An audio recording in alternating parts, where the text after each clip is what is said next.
comment un couple peut survivre après une infidélité.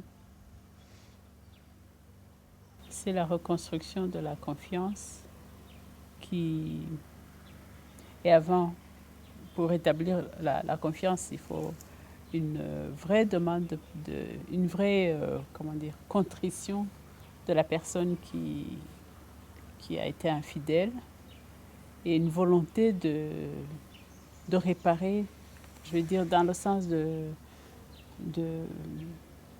restaurer la relation, de ne plus aller chercher ailleurs, de redonner le respect, tout l'amour au conjoint qui a été offensé.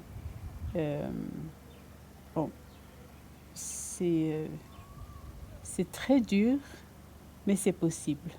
On a vu des exemples des couples qui sont tombés très bas et l'un ou l'autre ou les deux ont été infidèles, mais ils se sont demandé pardon, ils se sont pardonnés et ils ont repris et maintenant leur ménage va bien donc je pense que c'est le pardon, la recherche et la volonté de reconstruire ce qui a été blessé et de redonner le respect à cette relation qui ne doit pas être... c'est deux personnes, c'est jamais 3 ou 4, je ne sais pas combien. Je me dis aussi que la personne qui est trahie ou la personne victime de l'infidélité de l'autre sera soutenue par sa conception du mariage.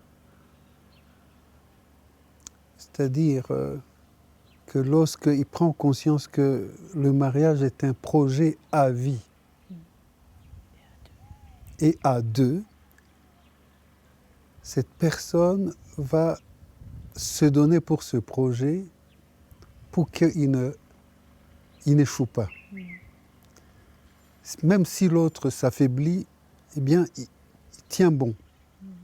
Il tient bon, ça fait souffrir, c'est vrai, mais cela fait prendre conscience que c'est un projet à ne pas faire échouer.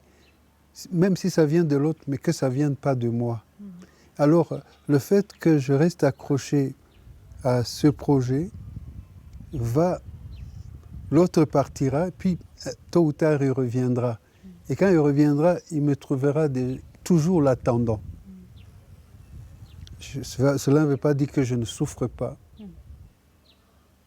que je ne pleure pas même. Mais est-ce que le mariage est un projet pour lequel je peux donner ma vie? Je peux même mourir. Et mourir pour l'autre. Je meurs pour l'autre. Et c'est déjà une mort que d'accepter que l'autre m'a trahi et donc que je peux lui rouvrir la porte même s'il m'a trahi. Donc je pardonne et j'accepte cette petite mort en moi, mais pour donner vie à ce projet qui allait tomber à l'eau. Et donner vie à l'autre, en fait, oui. aussi, quelque part. Et l'autre, c'est, en fait, en vivant cela, c'est comme il est mort aussi. Et je l'attends. Donc le fait de se couper de l'amour, c'est mourir. Et je pense aussi qu'il y a un autre élément, en tout cas qui a marqué les couples dans le cas rwandais, surtout chez les mères, c'est en fait supporter tout pour les enfants.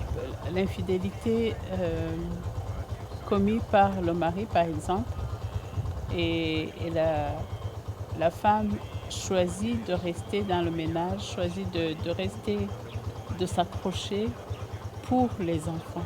Pour les enfants. Oui. C'est important aussi d'en tenir compte, parce que les enfants, leur sécurité se trouve dans l'union dans l'unité du couple. Donc même si aujourd'hui il y a des tempêtes, c'est comme si le fait qu'une des personnes qui reste permet une espérance même pour les enfants. Donc l'espérance n'est pas perdue.